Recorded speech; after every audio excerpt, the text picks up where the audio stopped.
A ver, la Biblia hebrea tiene Algo, latín. un segundito, sí, un Sí, segundito, mi vida, es que estoy apenas poniendo la grabación, se me olvidó. Eh, ok, dime, Mague, por favor. dices que la Biblia hebrea tiene 39 libros. ¿Y la judía es la misma o es otra? Es la Biblia Ok, judía. ok, Acuérdate que la gracias. Biblia hebrea se llama Tanaj, Ana, Tanaj, ajá, y ok, se divide en gracias. tres. La Torá, que nosotros le llamamos Pentateuco, ellos le llaman Torá. Luego tienen el Nevim y el Ketuvim. Esa es la Biblia hebrea. Nosotros tenemos 46 libros, igual que la ortodoxa. Los hermanitos separados tienen 39, pero los hermanitos separados sí tienen los 27 libros del Nuevo Testamento como nosotros. No sé si me explique. Sí, muchas gracias. Sí, muy bien. Ahora entonces vamos a ver, les decía, les decía entonces, vamos a dividir el Antiguo Testamento, lo vamos a dividir, pero por género literario. ¿Se acuerdan que vimos ya la vez pasada lo que era un género literario? Y vamos a dividir el Antiguo Testamento, lo vamos a dividir por género literario en cuatro. Número uno, la ley. Número dos, la historia. Número tres, la sabiduría. Y número cuatro, la profecía. ¿Ok? Aquí nos van a dar los 46 libros. Esto es el Antiguo Testamento. En el Antiguo Testamento, por su género literario, lo primero es la ley. Y aquí van a ser los 5 primeros libros. ¿Cuáles son? Génesis, Éxodo, Éxodo, Levítico, Levítico, Números Números y y Deuteronomio. Deuteronomio. ¿Ok? Estos son los libros que luego hemos visto en hebreo, pero ahorita no lo vamos a ver. Estos libros, estos 5 primeros libros que son la ley, contienen las enseñanzas de Dios al pueblo de Israel, desde la creación del mundo hasta la entrada a la tierra prometida. Son los libros de la ley. Se le atribuyen como autor a Moisés. Son los libros de la ley, son toda la ley. Ahí vamos a encontrar, por ejemplo, en Éxodo y en Deuteronomio, vamos a encontrar los 10 mandamientos, que son la ley específica de Dios que le dio a Moisés. Son los 5 primeros libros. Luego vamos a ver los libros históricos o los libros de la historia. ¿Ok? Aquí Aquí van a narrar la historia del pueblo de Israel desde la conquista de la tierra de Canaán hasta el exilio babilónico. ¿Se acuerdan que luego ya vieron que se los llevó Nabucodonosor a Babilonia? Bueno, cuando entraron a Canaán hasta el exilio en Babilonia. Y aquí tenemos a Josué, jueces, Ruth, 1 y 2 de Samuel, 1 y 2 de Reyes, 1 y 2 de Crónicas, Esdras, Nemías, Tobías, Judith y Esther. Son los libros históricos. Ahora vámonos a los libros de la sabiduría. Estos libros, la mayoría de estos libros son poéticos. Por eso se les llama también didácticos o sapiensales. Es decir, que tienen una enseñanza. Estos libros van a expresar sentimientos muy profundos, van a expresar vivencias, como cuáles, como las oraciones, como los cantos, como las elegías, que son tonos muy melancólicos. Aquí vamos a encontrar mucha enseñanza, libros didácticos. Las maestras van a entender eso de los didácticos, mucha enseñanza. Sapienciales quiere decir también de la ciencia. Nos van a enseñar, ¿ok? y la mayoría son poéticos. Y nos vamos a la profecía. Aquí en el Antiguo Testamento vamos a encontrar muchos libros proféticos. Aquí van a anunciar estas profecías, estos libros van a anunciar la llegada de ¿quién? La De Jesucristo. llegada del Mesías. Ellos son los que van a, por ejemplo, ¿se acuerdan de Isaías? Isaías 7:14. A ver, saquen su Biblia, por favor, Isaías 7:14. ¿Qué es lo que dice? 14.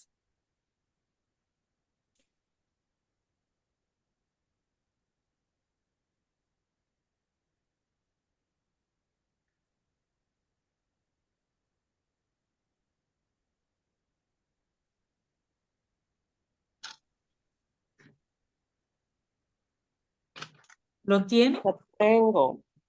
Adelante, por favor. Pues el Señor mismo les dará una señal. Miren, la joven está encinta y dará a luz un hijo, a quien le pondrá el nombre de Emmanuel. Palabra de Dios. Te alabamos, Señor. Carmelita, en algunas otras Biblias, en lugar de decir joven, dice virgen. Sí, ahí lo Y tengo. está hablando, no sé si alguien la tenga, pero Sí. está hablando de quién, de que la Virgen, es decir, la Santísima Virgen María, va a dar a luz a quién, al Emanuel, que quiere decir Dios con nosotros, el que nunca te va a dejar. No sé si, voy a ver si no me equivoco, por favor, Malaquías 3:20. Malaquías 3:20, por favor.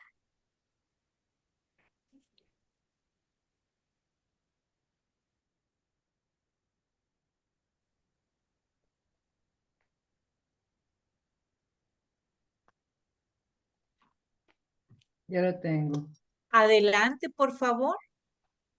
Pero en cambio, para ustedes que respetan mi nombre, brillará el sol de justicia, que traerá en sus rayos la salud.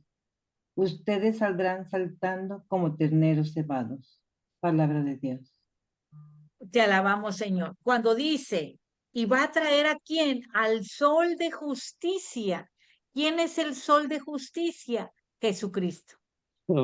Entonces, todos los libros de la profecía, todos los libros proféticos del Antiguo Testamento nos van a anunciar la llegada del ungido de Dios.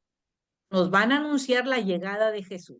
Y aquí tenemos a Isaías, Jeremías, Lamentaciones, Baruch, Ezequiel, Daniel, Oseas, Joel, Amós, Abdías, Jonás, Miqueas, Nahum, Habacuc, Sofonías, Ageo, Zacarías, Malaquía y 1 y 2 de Macabeos. Así dividimos, me encanta cómo lo distribuye Scott Hahn, distribuye los libros del Antiguo Testamento de acuerdo a su género literario, ley, historia, sabiduría y profecía. De la misma manera, vamos a ver cómo se divide ahora el Nuevo Testamento. Y lo vamos a hacer de manera análoga a lo que acabamos de ver. Es decir, vamos a dividirlos también por su género. La ley, la historia, la sabiduría y la profecía. Nati, Vamos a, sí, una pregunta. En sí, mi Biblia Malaquías solamente viene hasta el número 18. pero Porque 18 el versículos. versículo 18, sí, o sea, capítulo 4, sí, pero hasta el 3, pero hasta el número 18. Ah, qué caray, sí, porque pues, en otras Biblias vienen hasta el capítulo 4. Sí, o sea, viene Fíjense nada. hasta el capítulo 4, o sea, sí viene el 3 y luego el 4, pero se corta en el versículo 18. O de camarita. Bueno, pues luego lo checamos A ver, más detenidamente. ¿Sí? ok, sí, Ok. gracias. Vamos a ver entonces cómo dividimos el Nuevo Testamento y lo vamos a dividir de manera análoga al Antiguo Testamento. Es decir, lo vamos a dividir igual que el antiguo, conforme a su género. Y tenemos también 4 grupos: la ley, la historia, la sabiduría y la profecía. En la ley vamos a tener los 4 evangelios: Mateo, Marcos, Lucas y Juan. Y van a contener la nueva ley. Estos evangelios van a contener la nueva ley y la historia de la fundación del nuevo pueblo de Israel. ¿Cuál va a ser el nuevo pueblo de Israel? La Jerusalén nueva. Es decir, y vamos a ser incluidos también nosotros, no nada más el pueblo judío, sino también los gentiles, el nuevo pueblo de Israel. Aquí, en los evangelios, vamos a encontrar discursos, vamos a encontrar milagros, vamos a encontrar parábolas, genealogías con Mateo. Mateo va a empezar con genealogías. Es decir, va a haber una serie de diferentes maneras de redacción, pero son lo que le llamamos la ley. Luego vamos a tener los libros históricos. Bueno, entonces aquí en la ley llevamos 4, ¿verdad? Luego vamos a tener los libros históricos y aquí solamente vamos a tener un solo libro que nos va a narrar el comienzo de la iglesia a partir de la ascensión de Jesucristo. Es decir, va a narrar la historia de la iglesia primitiva, va a narrar la venida del Espíritu Santo, va a narrar los viajes misioneros. ¿En qué libro? En los Hechos de los Apóstoles. Recuerden que hay autores que le llaman al libro de los Hechos de los Apóstoles, le llaman también el Evangelio del Espíritu Santo.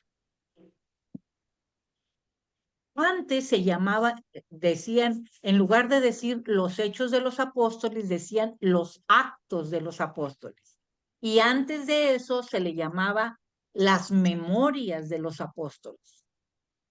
Y algunos le llaman, como les dije, el Evangelio del Espíritu Santo. Luego tenemos los libros de la sabiduría. Aquí vamos a encontrar las cartas que son enseñanzas prácticas para la vida cristiana. La mayoría son escritas por Pablo, pero también van a haber otras cartas católicas que son para todo mundo, atribuidas a otros apóstoles o discípulos.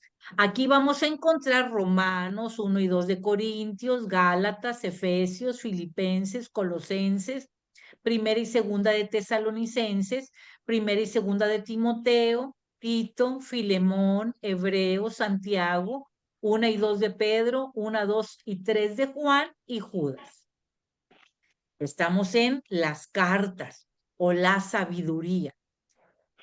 Y tenemos un último grupo, que es el grupo del profético.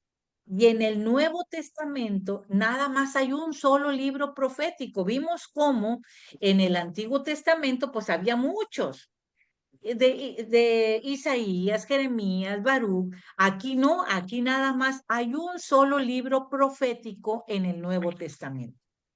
¿Cuál es el libro profético del Nuevo Testamento? Es Apocalipsis.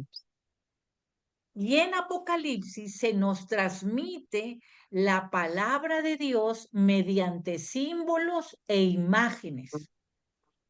¿Ok?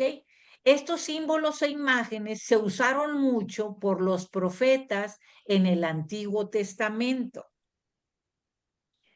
También en el libro del Apocalipsis vamos a encontrar que es un libro eminentemente sacramental, eminentemente esperanzador, eminentemente consolador. No es un libro que asusta. Cuando no lo sabemos leer a la luz del simbolismo, entonces nos va a asustar. Vamos a ver Apocalipsis 21, por favor. Apocalipsis 21, versículos 4 y 5.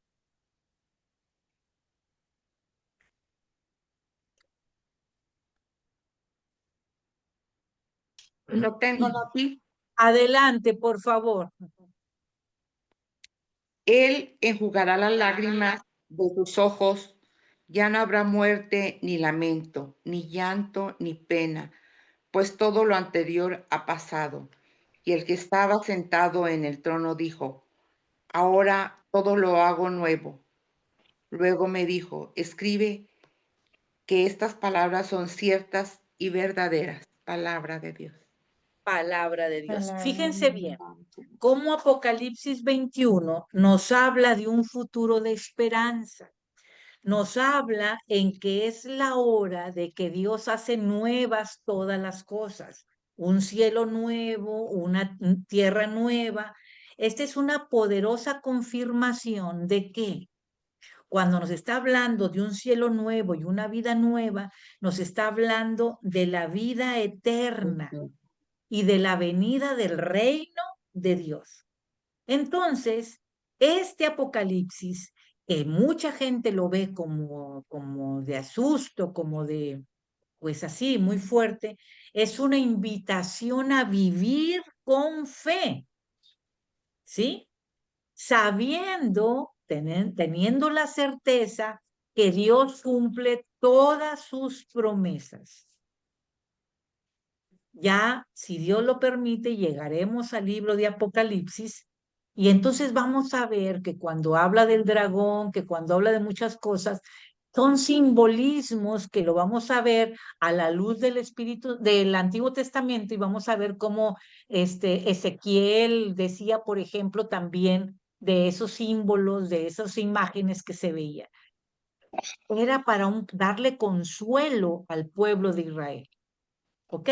Entonces tenemos 4 grupos en el Antiguo Testamento y 4 grupos en el Nuevo Testamento. La ley, la historia, la sabiduría y la profecía. Lo vamos a ver de manera paralela, ¿ok? Vamos a ver de manera paralela. Natita, Vamos a... Sí, perdón, mi vida. ¿cuál fue la cita de Apocalipsis 21? 21, 4, 5. Muchas gracias. Sí, de nada, mi vida. Buenos días, Nati. Ya que habló Carmelita, interrumpo. Buen día a todas. Buenos días. Buenos Buen días. día, Juanita, Buen día. bienvenida. No te habíamos escuchado. Gracias. Aquí estoy. Ya vimos entonces lo que es evangelio y evangelios. Evangelio con mayúscula y evangelios en plural y con minúscula. Vamos a ver un poquito para recordar antes de pasar al evangelio que me interesa mucho. Recordemos que Jesús no... Ay, espérenme un segundito, no sé por qué se me regresó. Recordemos que Jesús no escribió nada, ¿verdad? Lo único que escribió Jesús, no sabemos qué fue lo que escribió. Cuando lo hizo en la arena, cuando estaba con la mujer que iban a apedrear, ¿se acuerdan? No sabemos qué escribió. Eso es lo único que escribió Jesús. Pero no sabemos. Lo demás Jesús no escribió nada. Jesús se dedicó a proclamar la buena noticia de que el reino de Dios está cerca. Y entonces, con eso, con el reino de Dios, nos iban a quitar las cadenas del pecado. Él vino a proclamar qué significa anunciar, predicar, comunicar, compartir, ¿sí? Recordemos que Él vino a que tengamos fe. ¿Por qué? Porque la fe en Dios se origina cuando escuchamos la proclamación del mensaje del Evangelio. ¿Se acuerdan? Vamos a ver Romanos 10:17, por favor. Romanos 10:17.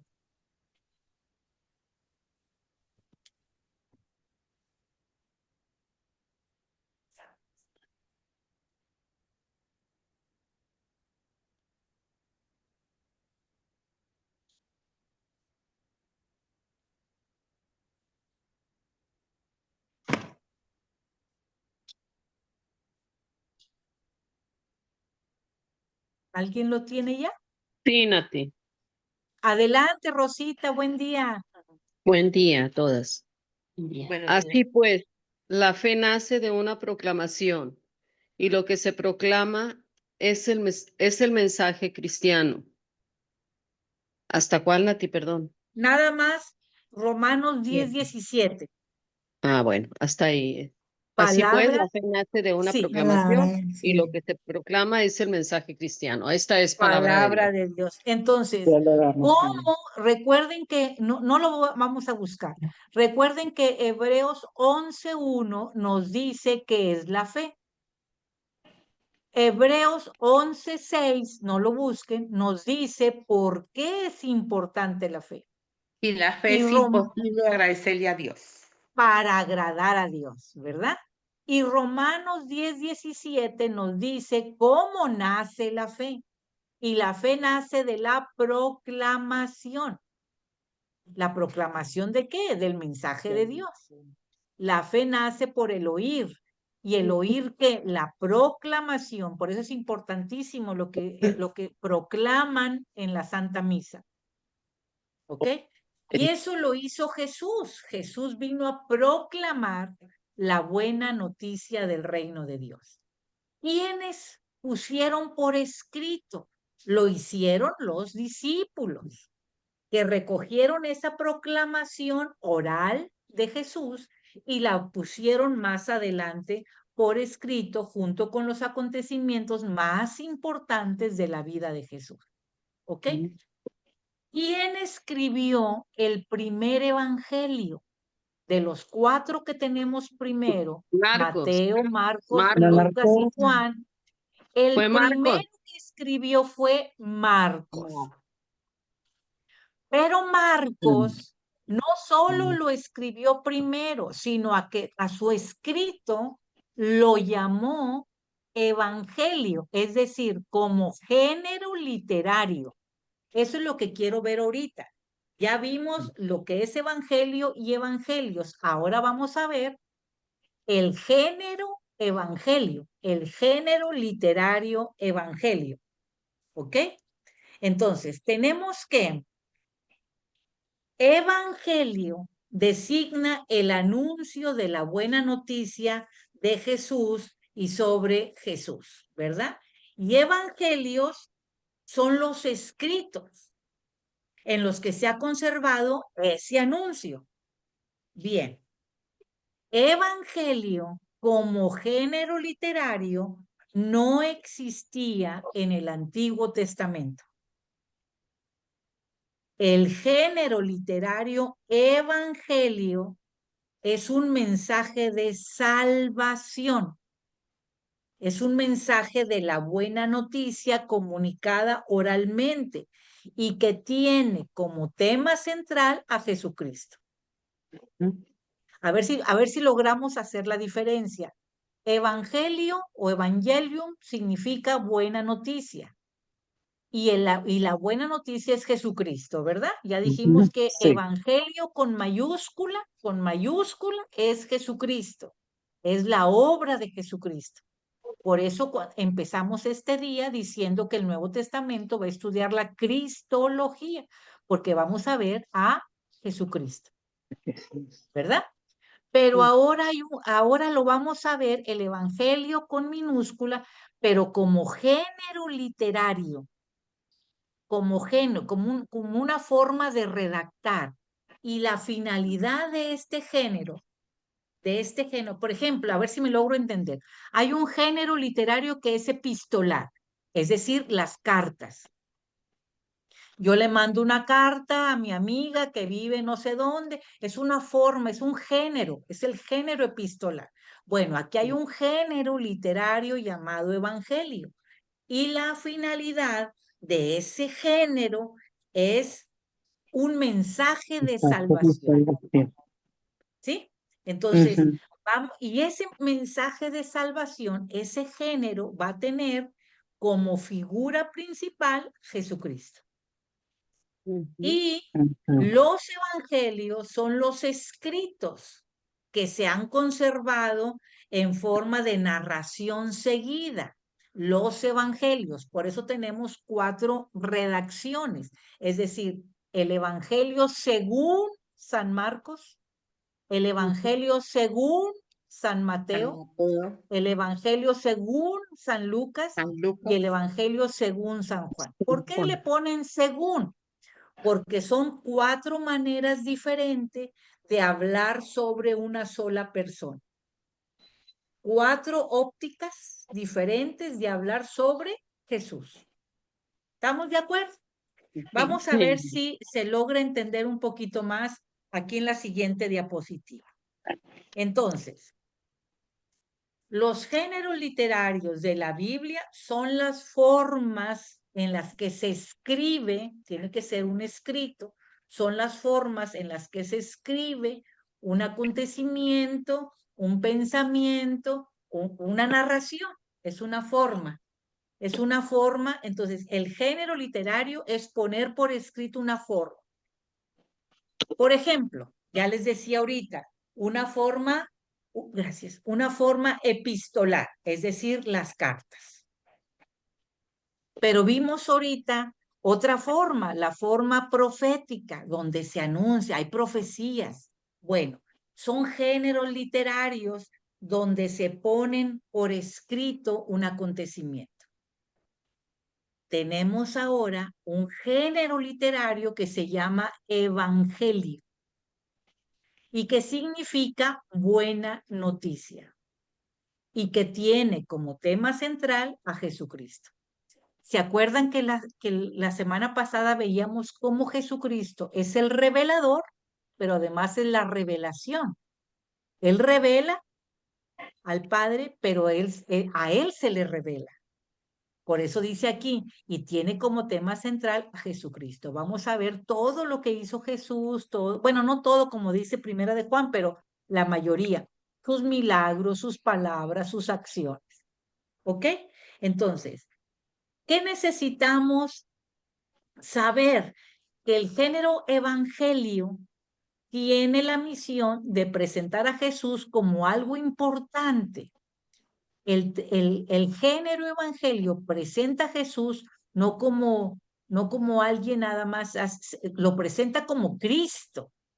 ¿Qué significa Cristo? Recuerden que Cristo significa Mesías y Mesías significa ungido. Y luego dice aquí el Señor, es decir, el Kyrios. No es un Señor, sino es el Señor.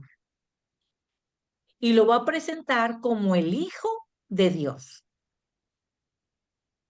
Vamos a ver cómo en los evangelios que ya vamos a entrar la próxima semana, vamos a ver la relación hipostática, es decir, Jesús como verdadero Dios y verdadero hombre. Pero Jesús sí era hombre, pero también era Dios y era el Hijo de Dios, la segunda persona de la Trinidad. ¿Vamos bien? Ahora, ¿qué necesita para que se dé este género literario llamado evangelio? Pues se necesita que el agiógrafo o el escritor, le podemos llamar escritor sagrado, le podemos llamar el autor, le podemos llamar agiógrafo, necesita rescatar las partes más importantes de Jesús en ese género evangelio. ¿Cuáles son las partes más importantes? Su pasión, su muerte y su resurrección. Vamos a ver Primera de Corintios, por favor. Primera de Corintios 15, versículos 3 y 4.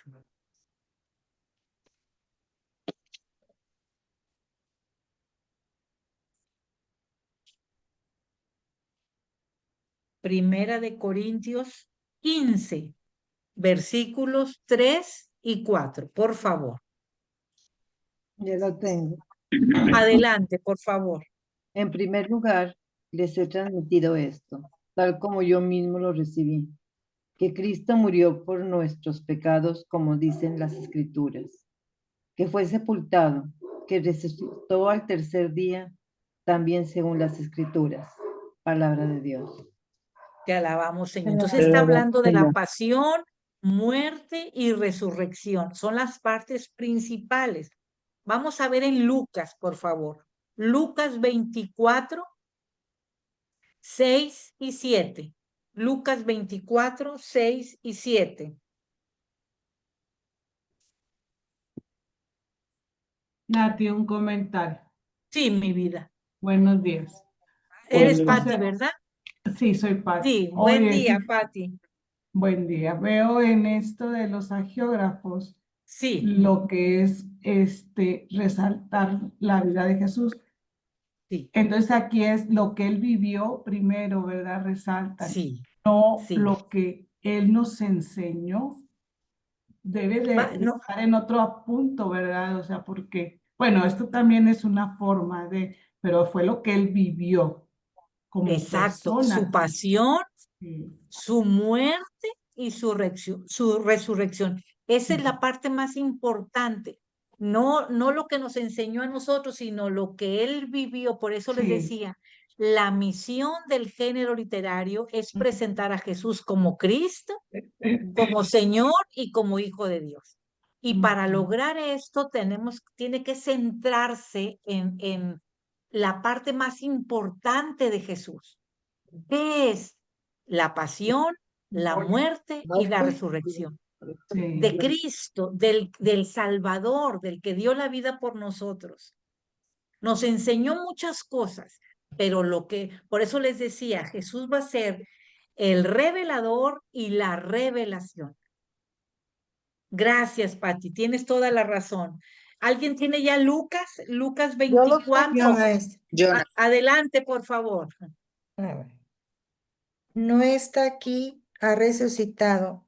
Recuerden, como les hablo cuando estaba todavía en Galilea, diciendo, es necesario que el Hijo del Hombre sea entregado en manos de los pecadores y sea crucificado, pero al tercer día resucitará. Palabra de Palabra Dios. de Por eso les dijimos al principio, nosotros no tenemos una religión de libro, tenemos una religión de la persona. Y esa persona no está muerta, resucitó. Ahora bien, para redactar y elaborar el género evangelio, fíjense lo que tiene como fin anunciar y predicar que Cristo está presente. ¿Dónde? En la iglesia. Y que está presente y actúa permanentemente en la iglesia. ¿Por qué? Porque Él la fundó. La iglesia como espacio sagrado de encuentro. ¿Qué quiere decir eso? Donde nos encontramos, donde la criatura, es decir, tú y yo, nos encontramos con el Creador.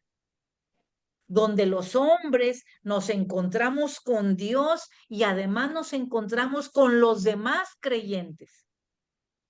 La iglesia es un lugar donde lo divino se manifiesta. ¿Por qué? Porque nos permite encontrarnos con Dios. No se les olvide esto, muchachas. La iglesia es el cuerpo de Cristo. Por lo tanto, el encuentro con la iglesia es un encuentro con Cristo. Por eso Jesús, en Mateo 16, 18, ¿qué hizo? Hizo la iglesia. Hizo la iglesia. ¿Para qué la formó? ¿Para qué la instituyó? Para tener un encuentro vivo con Él. Sobre todo con su palabra, con la proclamación de la palabra, cuando se lee, ¿se acuerdan que dijimos que hay dos mesas? La mesa de la palabra y la mesa llamada el altar, la mesa eucarística. Entonces, con la proclamación de la palabra, cuando se lee y se escucha la Sagrada Escritura, con con la celebración de los sacramentos, sobre todo con la Eucaristía, que es el propio cuerpo de Cristo, que es Cristo quien actúa y se convierte en pan y vino, se convierte en su cuerpo y en su sangre. Mateo, ¿qué dijiste? Perdón. Mateo 16:18. Entonces, ¿qué es la iglesia? La iglesia es una asamblea, es un espacio sagrado de encuentro, donde toda la comunidad de fe, donde tú y yo nos congregamos en su nombre y donde el Espíritu Santo va a morar en nosotros, transformándonos y fortaleciéndonos para tener ese encuentro con Cristo. Entonces, estamos viendo el Evangelio como género literario. Para concluir esta parte de Evangelio como género literario, vamos a ver cuál es el papel del evangelista, de la geógrafa. Y el papel del evangelista consiste en hacer hablar a Jesús. ¿Cómo es eso? No va a hablar el evangelista por propia cuenta, sino va a dejar que Cristo hable. Por ejemplo, cuando lleguemos al Evangelio de Juan, vamos a ver los 7 yo soy que va a decir Jesús. Yo soy esto, yo soy. Va a dejar el evangelista que hable Jesús. No voy a hablar por mí, o sea, yo no intereso, yo no importo, el que importa es Jesús, voy a dejar que hable Jesús. Vamos a ver si me logro entender un poquito. Vámonos a Segunda de Timoteo 4:5. Segunda de Timoteo 4:5.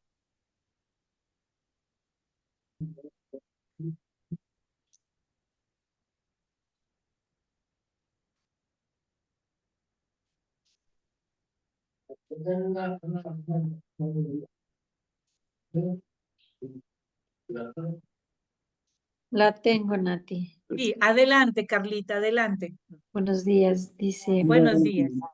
nadie que se dedica a la milicia se enreda en los negocios de la vida.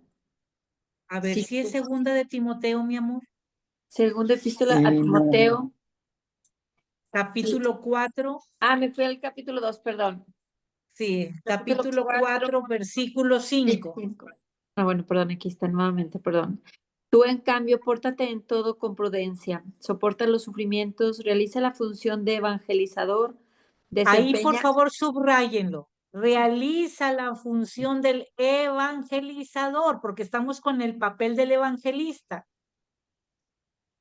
Por favor, Carlita. Sí, disculpa. Ok, no te preocupes. Dice, y desempeña a la perfección tu ministerio. Palabra de Dios. Te alabamos. Te alabamos, Señor. Fíjate bien, entonces tú y yo somos evangelizadores. Y nos dice, dedícate a tu labor del evangelista. ¿Sí? ¿Cuál es el papel del evangelista? El que escribe el evangelio es el evangelista, pero no es él quien habla. Ya dijimos que por medio de su redacción, ¿sí?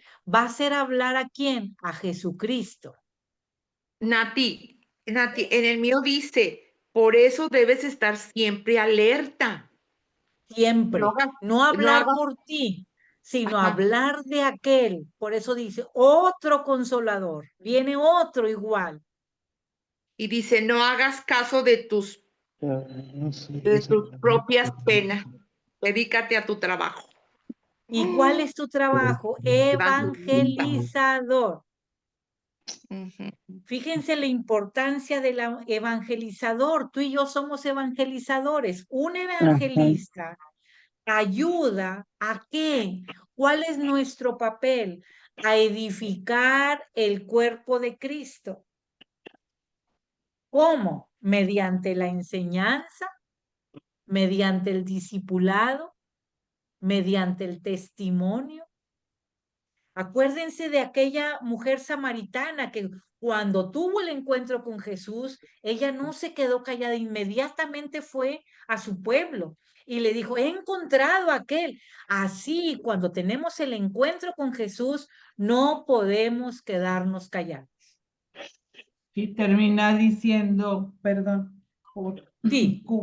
Cumple bien tu ministerio. Cúmplelo bien, o sea, no a medias. Cúmplelo bien. Sí. Por eso dice, estén atentos, estén alerta. ¿Por qué? Porque el enemigo va a estar muy presente. El enemigo no va a querer eso. Exacto. Porque el mundo, las cosas del mundo inmediatamente nos van a seducir y va a estar más difícil. Y fíjense, en el Nuevo Testamento, ahora bien, ya vamos entrando ya directamente, ya venimos de lo grande y venimos hacia lo chiquito a lo chiquito.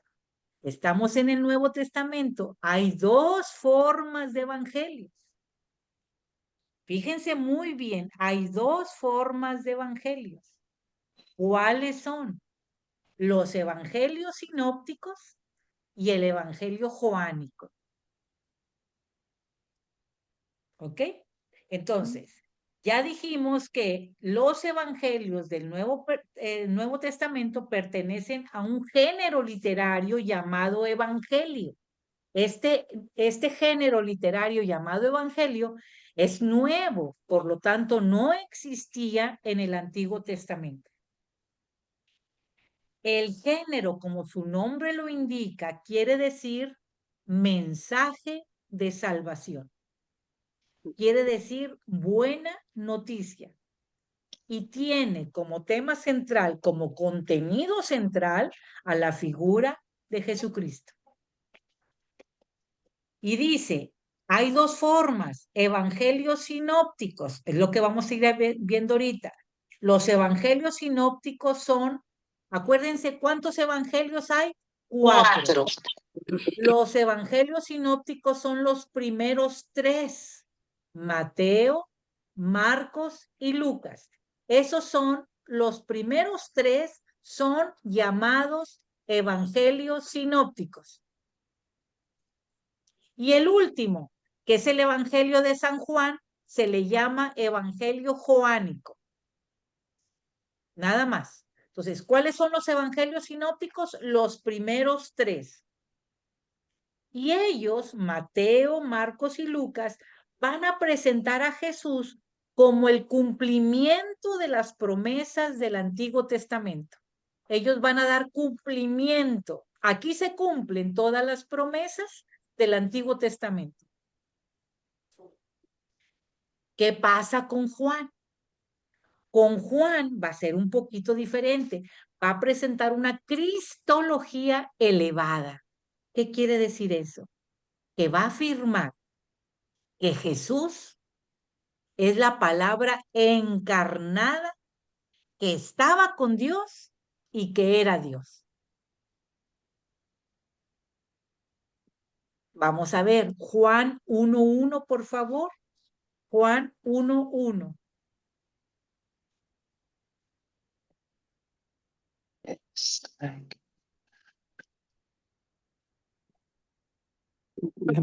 Lo tengo. Adelante, por favor. En el principio era el Verbo, y el Verbo estaba ante Dios, y el Verbo era Dios. Palabra de Dios. Te alabamos. Entonces, te alabamos, Señor. Fíjense cómo lo presenta Juan. Juan lo va a presentar afirmando que Jesús es la palabra, es el verbo, es el logos. Y ese verbo, ese logos, está encarnada. Se encarnó. ¿En dónde? En María. Dice, y la palabra encarnada estaba con Dios y era Dios. Nunca dejó de ser Dios. Entonces, ya estamos entrando bien cerquitas al Nuevo Testamento. Entonces, hay dos maneras de ver los evangelios. Los primeros 3 se llaman sinópticos y el último es el evangelio joánico o evangelio de Juan. Sobre todo para las personas nuevas, ojalá que vaya quedando un poquito claro. Vamos a detenernos en los 3 primeros, en los evangelios sinópticos. Ya dijimos que los 3 primeros evangelios, Mateo, Marcos y Lucas, son llamados evangelios sinópticos. ¿Y por qué? ¿Y por qué son llamados evangelios sinópticos? Porque una persona los puso así paraditos, los puso en 3 columnas, Mateo, Marcos y Lucas, y encontró muchas coincidencias. También encontró diferencias, pero encontró muchas coincidencias. La palabra sinóptico viene de sinopsis, que quiere decir una visión de conjunto. ¿Ok? Una visión de conjunto. De hecho, los 3 evangelios tienen en común 350 versículos. Fíjense nada más, tienen en común. Por ejemplo, Mateo y Lucas van a coincidir, van a poner ellos 230 versículos que no están en Marcos. Mateo y Marcos tienen 180 versículos que no están en Lucas.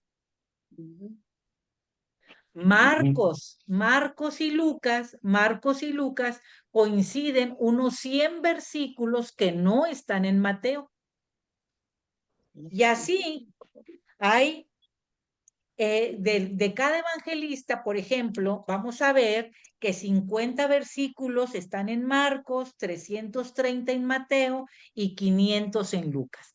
Eso no tiene mucha relevancia, pero para que vean lo importante que son los sinópticos, que tienen muchas coincidencias, y ahorita los vamos a ver. Pero ¿cómo se formaron los evangelios sinópticos? ¿Cómo se formaron?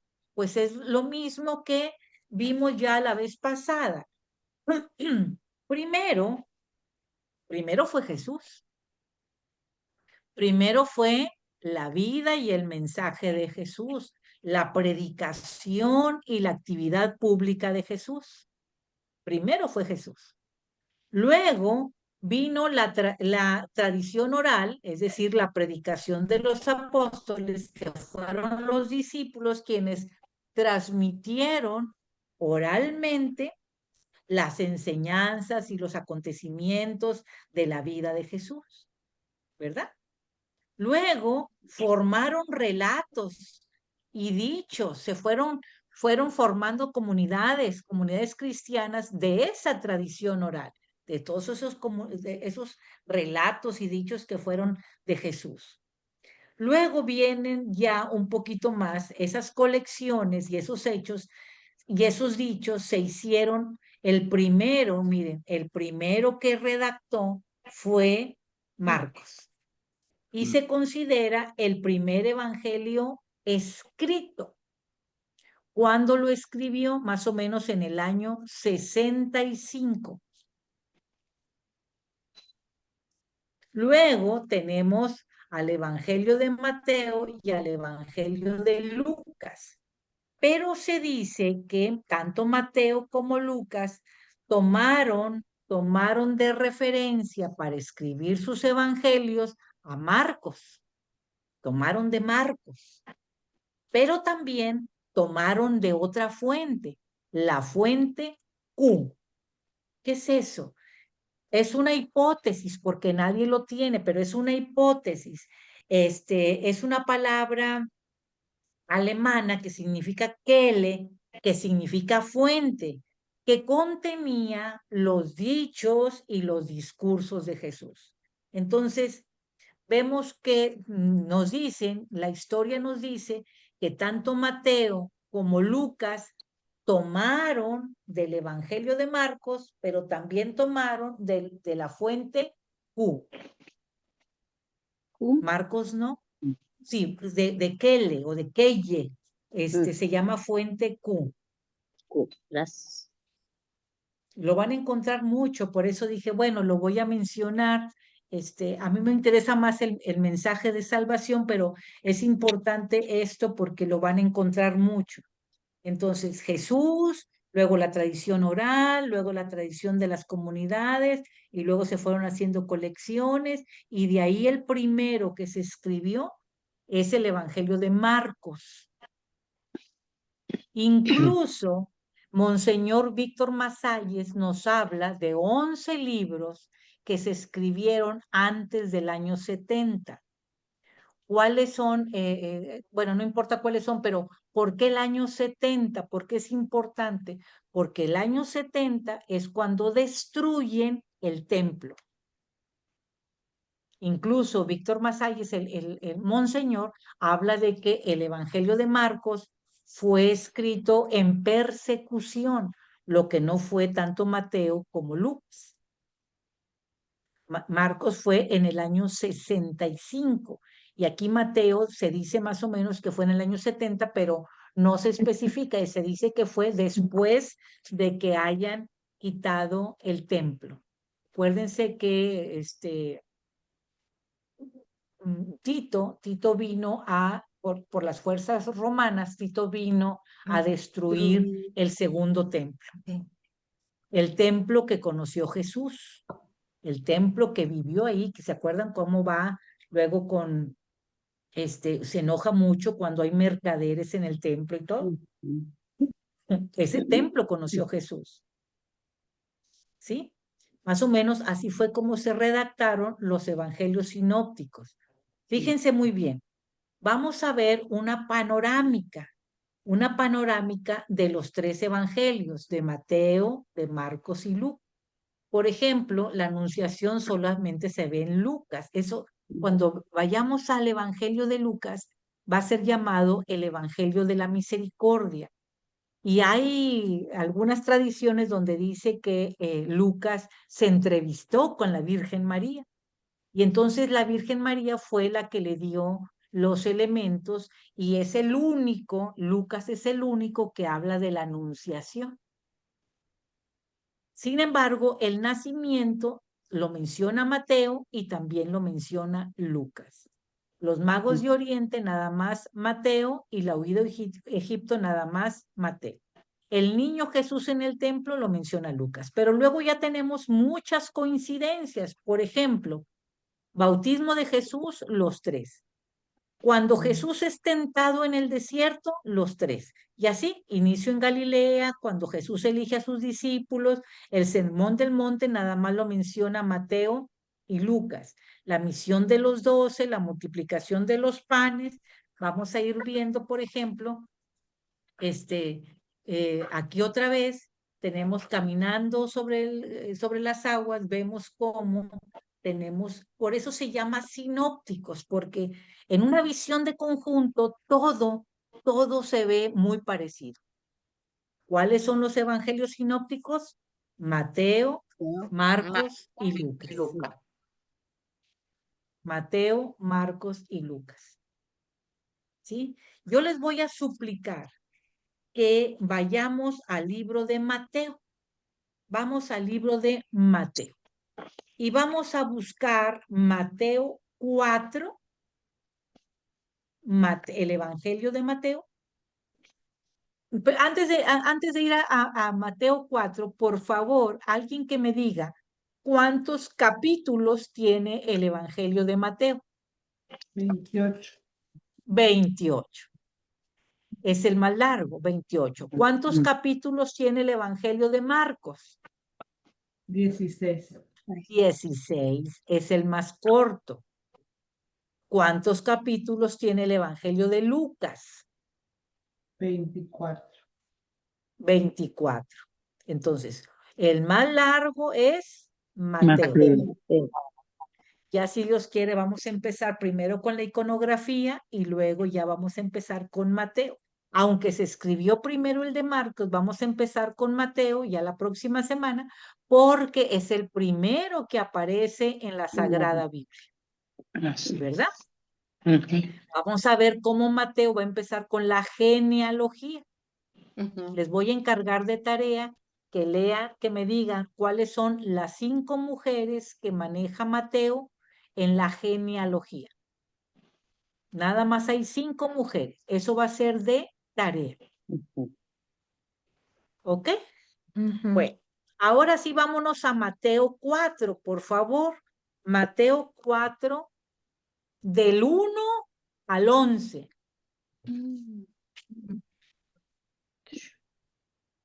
Mateo 4, del 1 al 11.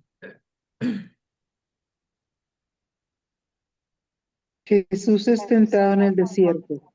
Sí. El Espíritu condujo a Jesús al desierto para que fuera tentado por el diablo. Y después de estar sin comer 40 días y 40 noches, al final sintió hambre. Entonces se le acercó el tentador y le dijo: Si eres hijo de Dios, ordena que estas piedras se conviertan en pan. Pero Jesús le respondió: Dice la Escritura, el hombre no vive solamente de pan, sino de todas las palabras que salen de la boca de Dios. Después el diablo lo llevó a la ciudad santa y lo puso en la parte más alta de la muralla del templo y le dijo: Si eres hijo de Dios, tírate de aquí abajo, pues la Escritura dice: Dios dará órdenes a sus ángeles y te llevarán en sus manos para que tus pies no tropiecen en piedra alguna. Y Jesús replicó: Dice también la Escritura: No tentarás al Señor tu Dios. A continuación lo llevó el diablo a un monte muy alto y le mostró todas las naciones del mundo con todas sus grandezas y maravillas. Y le dijo: Te daré todo esto si te arrodillas y me adoras. Jesús le dijo: Aléjate, Satanás, porque dice la Escritura: Adorarás al Señor tu Dios y a Él solo servirás. Entonces lo dejó el diablo y se acercaron los ángeles a servirle. Palabra de Dios. Te alabamos, Señor. Alabamos, Señor. ¿Qué podemos decir de esa película? ¿Qué podemos decir de las tentaciones de Jesús en el desierto? ¿Qué podemos decir?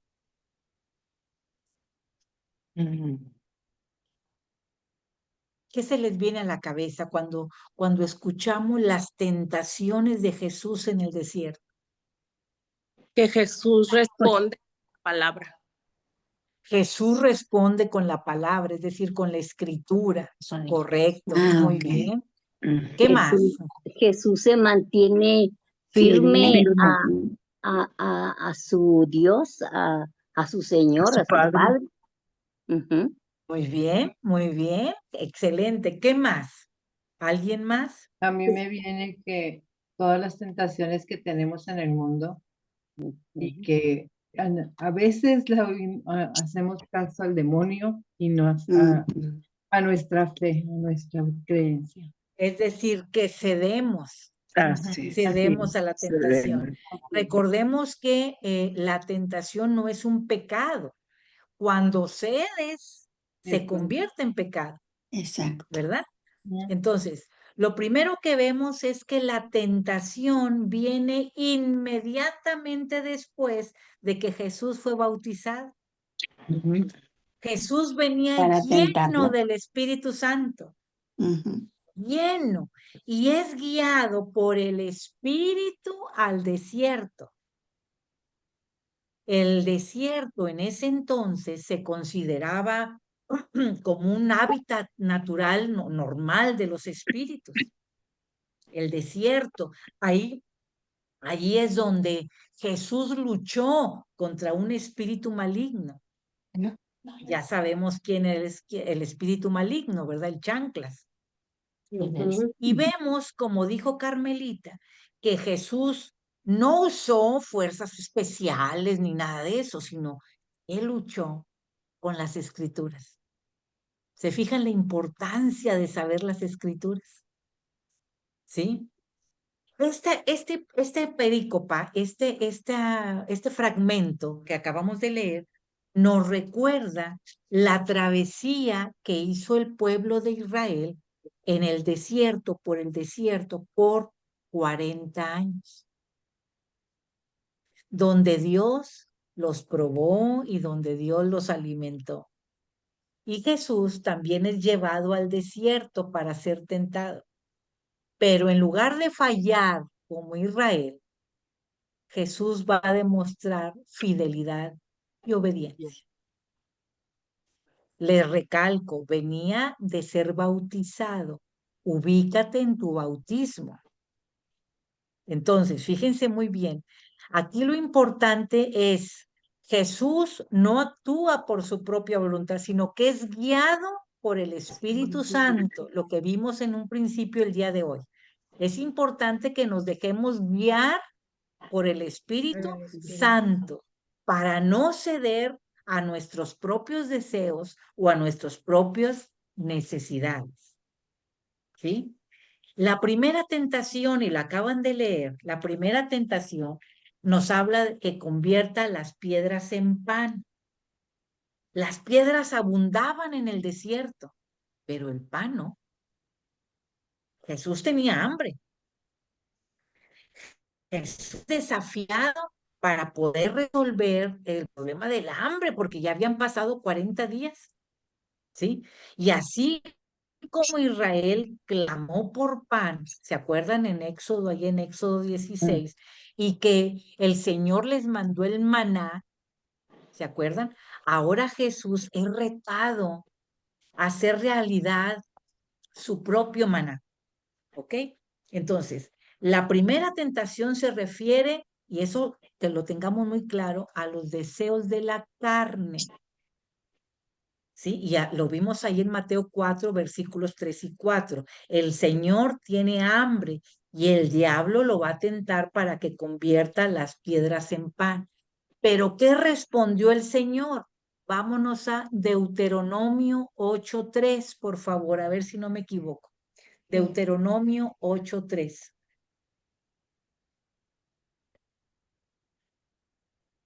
Nati, mientras lo buscan, quisiera compartir ahí algo. Sí, Si me permites, sí. quiere decir entonces que la palabra de Dios tiene poder, la usó Jesús para defenderse. Y cuando Él es la nosotros, palabra. sí, y cuando nosotros rezamos el rosario, hacemos una meditación de la palabra. Y hoy es el día del Santo Rosario. Entonces, si nosotros empezamos el día con el Santo Rosario, las cuentas se dice que es una cadena para atar al enemigo. Entonces nos libramos de las tentaciones de muchas del enemigo en el día y rezamos el Santo Rosario. Es que acuérdate que el Santo Rosario es cristológico. Así es. Entonces estamos meditando sobre la vida de Jesús. Y entonces dijimos, el Evangelio de Juan, Juan va a ver una cristología elevada, porque para Juan es la palabra encarnada. Jesús es la palabra encarnada. Por eso vamos a ir viendo poco a poco, dice la palabra, y a mí me llama mucho la atención, cuando reclama, dice, ¿cómo es posible que con la misma boca con que salen tus palabras de bendición, con la misma boca salen palabras de maldición? Es decir, hay que cuidar lo que decimos, hay que cuidar cómo lo decimos, ¿sí? Obviamente, la palabra encarnada es Jesús. Pero vamos a ver cómo le responde Jesús, a ver si no me equivoqué. Deuteronomio 8:3, por favor. Lo tengo. Hecho pasar hambre. Te ha Sí. hecho pasar hambre y necesidad, te ha alimentado con el maná, un alimento que tú no conocías ni tampoco conocieron tus antepasados, para que aprendieras que no solo de pan vive el hombre, sino de todo lo que sale de la boca del Señor. Esta es palabra de Dios. Te alabamos, Señor. Fíjense qué libro es. Es el 5.º libro. ¿Cuántos años antes de que viniera Jesús? Te ha alimentado de su palabra, porque la palabra es alimento. Ya vimos las dos mesas. Lo primero que nos alimenta el Señor es con su palabra, porque Él es la palabra. Y luego nos alimenta con su cuerpo y su sangre. Y nos dice, hagan esto en conmemoración mía.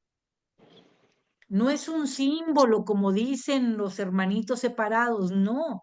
Y lo vemos, la respuesta está en el capítulo 6 de San Juan, que ya vamos a llegar ahí, ya vamos a llegar. Pero, ¿cómo vamos a responder? Con la palabra. no con mis palabras, sino con la palabra, que es la palabra de Dios.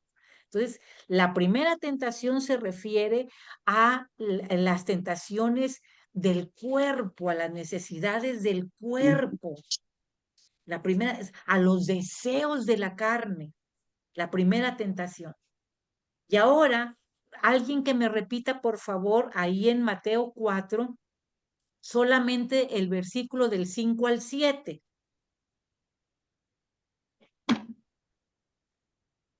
¿Puedo yo? Por favor, por favor. Dice, reconoce pues en tu corazón que el Señor tu Dios te corrige como un padre. A ver, Como un padre. un momento. Pili, Ujú. un momentito. Ahí es Mateo, por favor. Mateo 4. Mateo. Mateo. Ah, ok. Sí, no te preocupes, no te preocupes. Estaba, Mateo, me quedé. Sí, sí, no te perdón. preocupes. Hoy vamos a andar vuelta y vuelta, no te apures.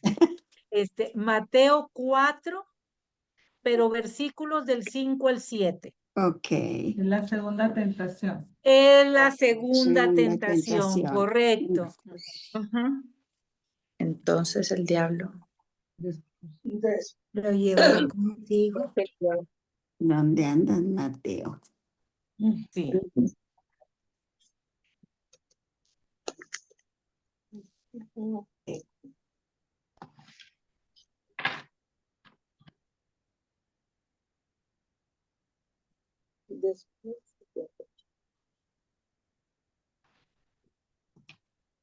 Mateo 4. Mateo 4, por favor, Pili. Pero ahora Sí. buscas los versículos del 5 al 7. Sí. Dice, después el diablo lo llevó a la ciudad santa, lo puso en la parte más alta del templo y le dijo, si eres hijo de Dios, tírate abajo, porque está escrito, dará órdenes a sus ángeles para que te lleven en brazos, de modo que tu pie no tropiece con ninguna piedra. Jesús le dijo, también está escrito, no tentarás al Señor tu Dios. De nuevo el diablo lo llevó hasta ahí, ¿no? consigo, ok, Listo. a una montaña muy alta. Palabra de Dios. Dios, te alabamos, Entonces, Señor. la primera tentación se refiere a los deseos de la carne. Ujú. Ya veíamos cómo Jesús tenía hambre, pero ahora la segunda tentación se refiere al orgullo. Y aquí vamos a ver algo muy interesante. Vamos a ver cómo el tentador, o sea, el enemigo, tiene la fuerza de transportar a Jesús desde el desierto hasta Jerusalén. Fíjense cómo en el versículo 5 dice, el diablo lo llevó a la santa ciudad, lo puso sobre el pináculo del templo, o sea, lo trasladó del desierto a Jerusalén. Allí, en la ciudad santa, Jesús es invitado a demostrar que Dios está de su lado y que lo protegerá y lo librará del peligro. Y en el versículo 6 le va a decir, si eres hijo de Dios, tírate abajo, pues escrito está, a sus ángeles mandará cerca de ti. Ok, pero el Señor, ¿qué hace? El Señor de nuevo lo va a responder, pero con las escrituras, afirmando que está mal que él abuse de sus propios poderes. Es el orgullo. A ver, si eres el Hijo de Dios, si realmente eres, que nosotros de manera regular, ¿qué hubiéramos hecho? Ah, pues te lo demuestro. Ah, ¿no me crees? Déjame te lo demuestro. No, Jesús no hizo eso. Vámonos de nuevo a Deuteronomio. Vámonos a Deuteronomio 6, versículo 16, por favor. Oye, Nati, pero también ahí en ese versículo el tentador lo tienta con las escrituras. sí.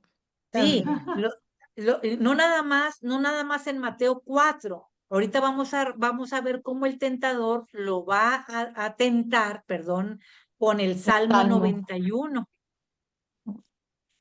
Si quieren, vemos primero el Salmo 91. vemos cómo el demonio va a utilizar también las escrituras y va a utilizar el Salmo 91, versículos 11 y 12. Gracias, Pati. De nada, de nada. Sí. ¿Salmo qué? Perdón? 91, versículos 11 y 12. Ok. Los salmos.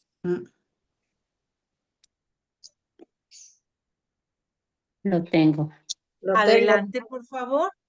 Pues a los ángeles les ha ordenado que te escolten en todos tus caminos. Sí, ¿verdad? El mismo enemigo. Escuchen muy bien.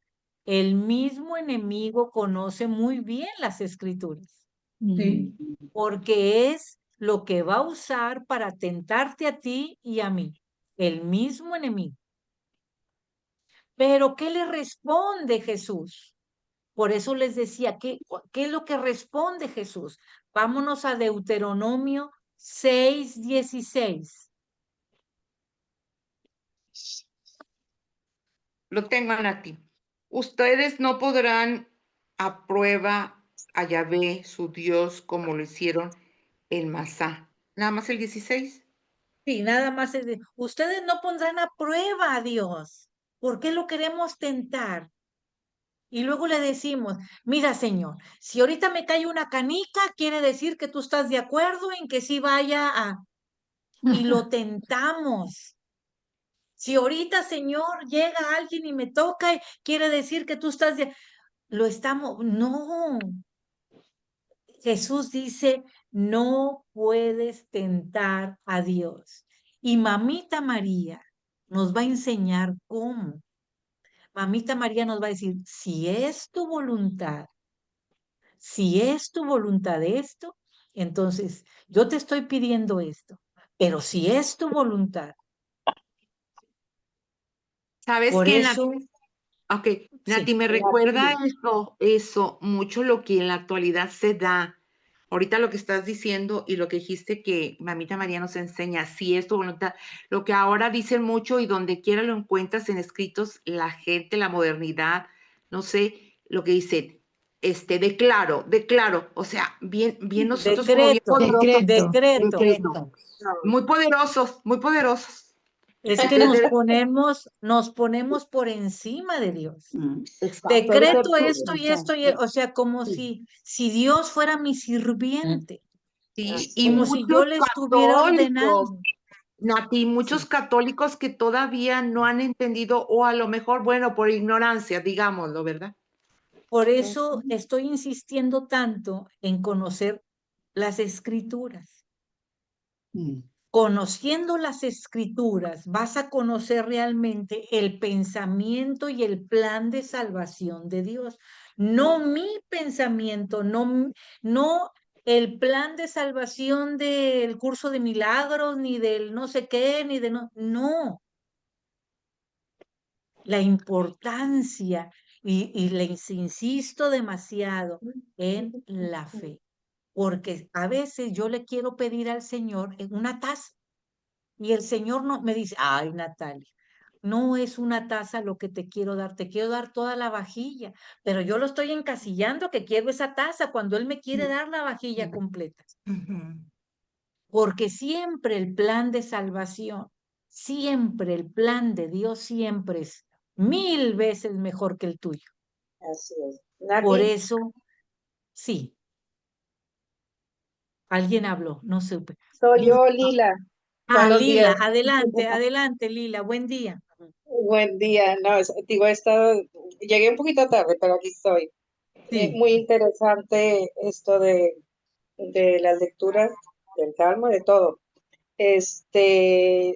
Me gusta escuchar unos podcasts del padre Mujica, no sé si los han escuchado, pero Enrique, sí. Entonces dice él, tengamos mucho cuidado lo que le pedimos a Dios.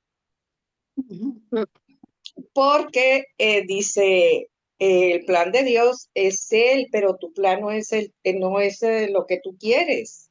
Entonces dice, siempre hay que tener presente lo que lo que Dios, siempre Es que no es iluminados su por el voluntad Espíritu de Dios. Santo y lo que Él quiere para nosotros, estar abiertos a su ¿Cuál es su voluntad. voluntad?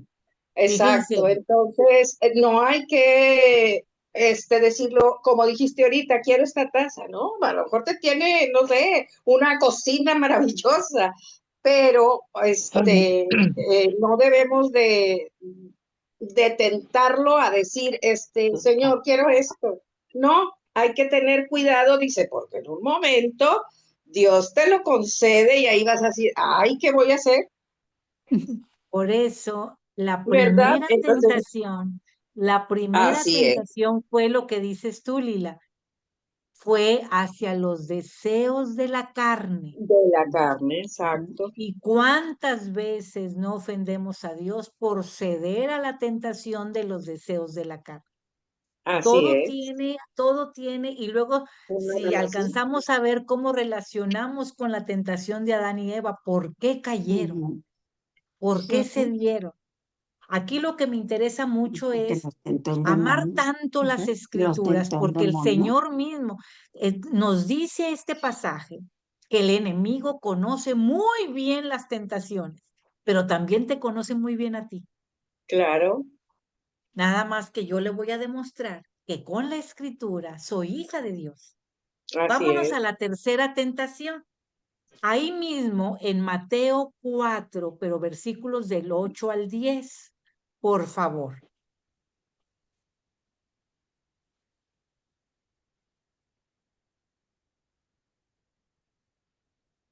Mateo 4, del 8 al 10. Lo tengo, Nati. Adelante, por favor, Moni. De nuevo lo lleva consigo el diablo a un monte muy alto. Le muestra todos los reinos del mundo y su gloria. Y le dice, todo esto te daré si postrándote me adoras. Le dice entonces Jesús, apártate, Satanás, porque está escrito, al Señor tu Dios adorarás y solo a Él darás culto. Palabra del Señor. Te alabamos. Te alabamos, Señor. Entonces, fíjense muy bien. La primera tentación fue el deseo del cuerpo. La segunda tentación fue el orgullo. El orgullo, no, pues ¿cómo no? Yo te lo demuestro si yo soy, mira, yo soy Juan Camaney, mira yo esto, yo lo otro. La tercera tentación va dirigido al poder y la ambición, al deseo de poder y de ambición que tenemos. Por eso dice que mueve, el enemigo lo mueve ahora de la ciudad santa a una montaña.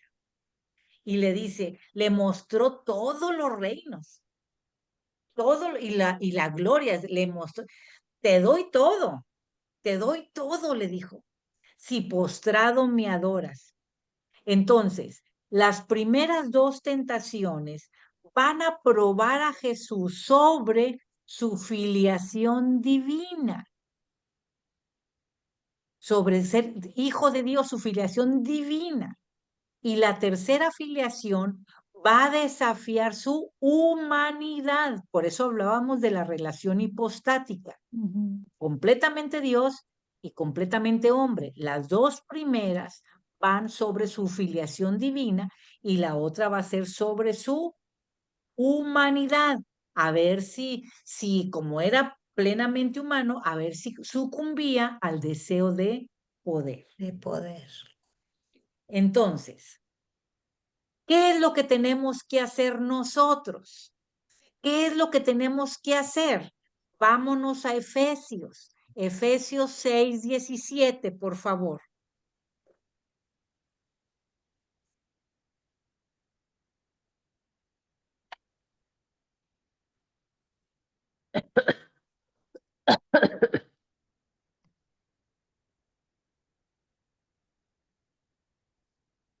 Por último, usen el casco de la salvación y la espada del Espíritu, o sea, la palabra de Dios. Palabra de Dios.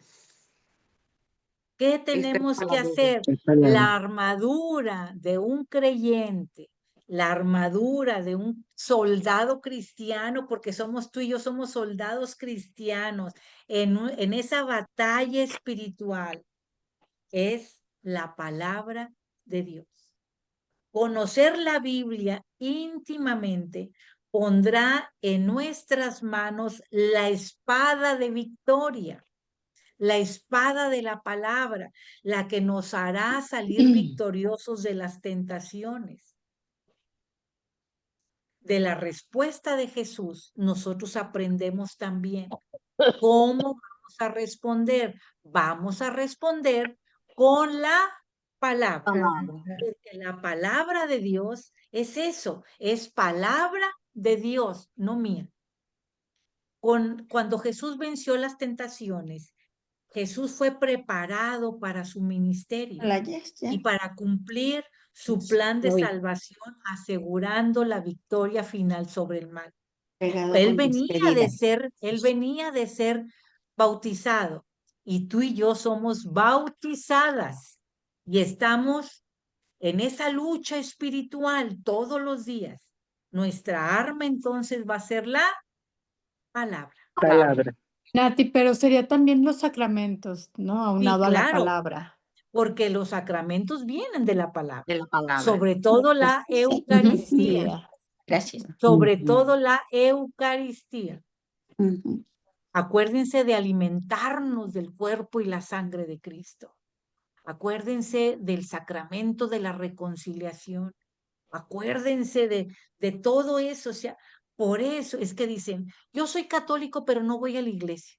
Mi vida. Yo soy católico, pero no perdono a aquel que... mi vida. ¿Qué nos enseña Dios? Jesús no formó la iglesia nada más porque le dio la gana. No, tiene una razón de ser. Es un lugar sagrado de encuentro, donde te ve a ti, donde me ve a mí.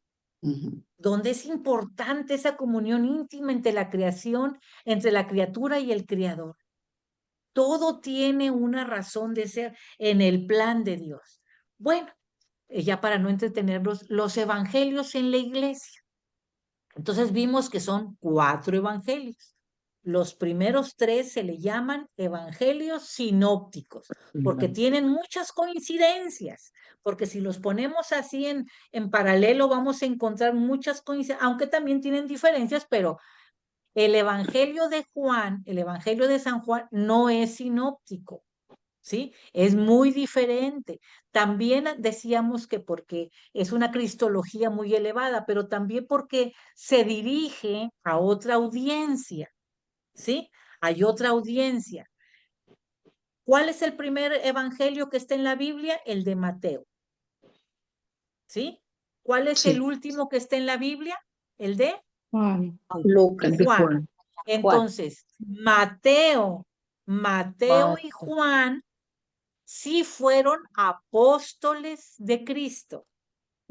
Vamos a ver, por favor, Mateo 10 del 2 al 4, por favor. Mateo 10 del 2 al 4.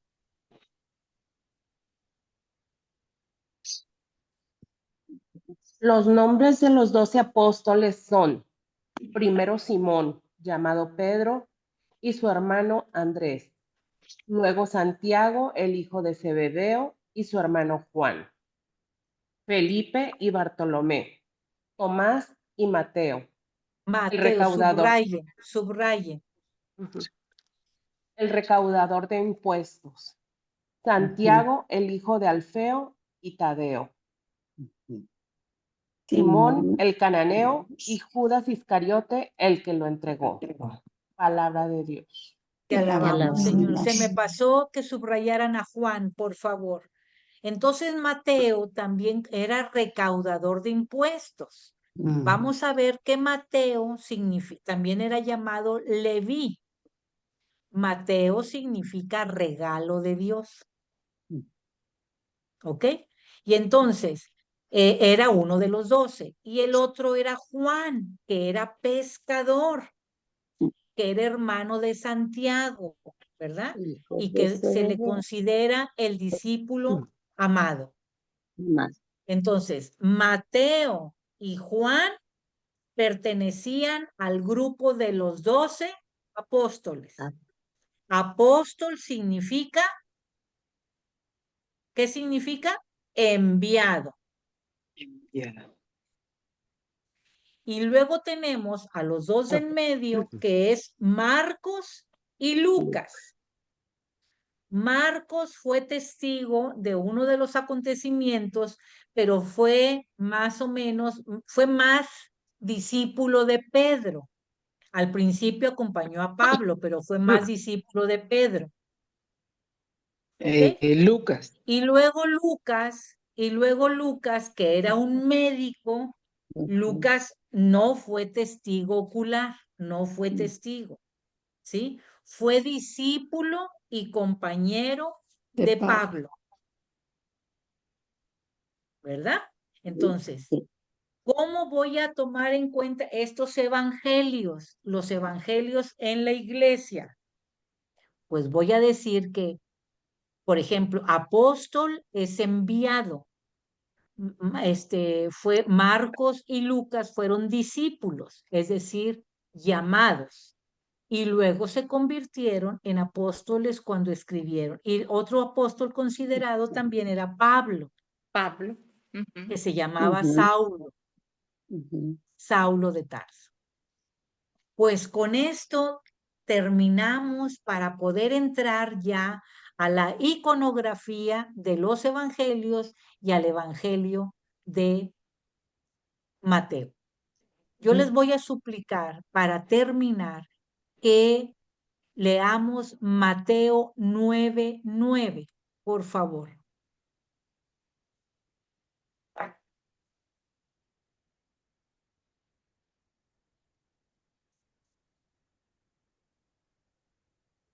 Jesús, bueno. Sí, dime, mi vida, dime, sí. Jesús salirse de ahí, vio a un hombre llamado Mateo en su puesto de cobrador de impuestos y le dijo, sígueme. Mateo se levantó y lo siguió. Como Jesús estaba comiendo en Nada casa más de 9, mi amor. Nada más 9, por favor. Gracias, palabra de Dios. Esta es palabra del Señor. Entonces, Te la hoy damos, te Señor. dice, Eloísa, sígueme.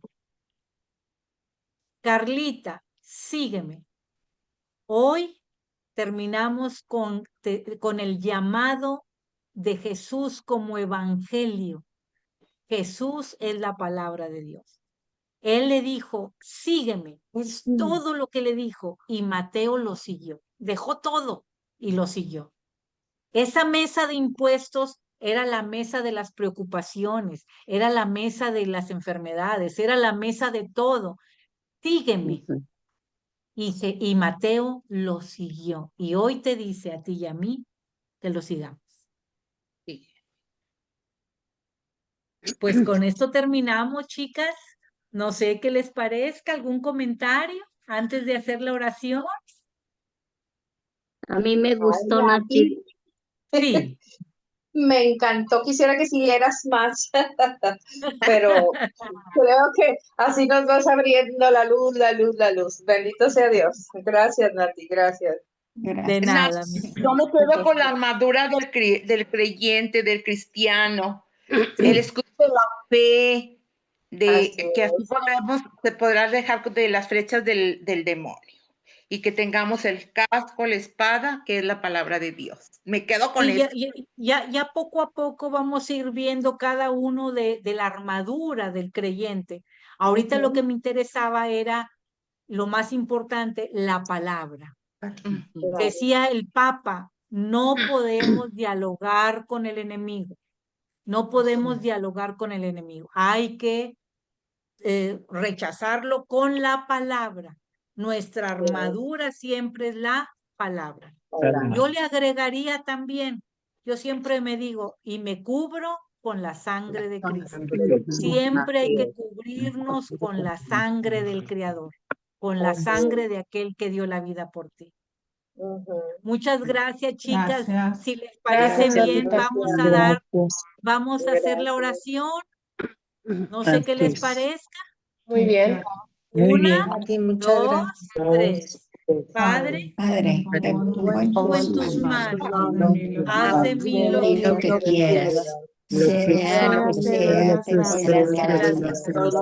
Estoy dispuesto a Dispuesta a todo. todo, Acepto acepto todo, voluntad de que tu voluntad se cumpla en que mí se cumpla en mí y en todas tus criaturas. No deseo nada Nada más. más. Te entrego con todo mi Alma, alma. te la entrego con todo mi todo el amor de soy que capaz. Ponerme en tus manos No sin necesito darme, ponerme en tus ponerme en tus manos sin manos medida, con una infinita confianza, porque tú eres Padre. Padre bendito, Padre de misericordia, en esta mañana, Padre Santísimo, humildemente pongo en tus preciosas manos a cada una de las personas que estamos aquí y con ellas a su familia, Padre Santísimo. Bendícenos, Padre Santo, y ábrenos nuestra mente y nuestro corazón para recibir tu palabra todos los días de nuestra vida. Ayúdanos, Señor, a ser testimonios vivos, a ser evangelios vivos tuyos, Padre Santísimo, para llevar tu palabra donde quiera que estamos. Nos cubrimos con la sangre preciosa de Cristo Jesús y hoy decimos, Señor, que tú eres nuestro Padre. Te amamos, Señor. En el nombre del Padre, del Hijo y del Espíritu Santo. Amén. Gracias, Nati. chicas. Gracias, Nati. Hasta el próximo Pues martes, si Dios nos mucho presta vida. y nos vemos el próximo martes. Gracias. Quiero mucho. Gracias. Y como dice, Igualmente. a la una, A las dos. dos, A las déjame, tres. eh, A las eh, 3.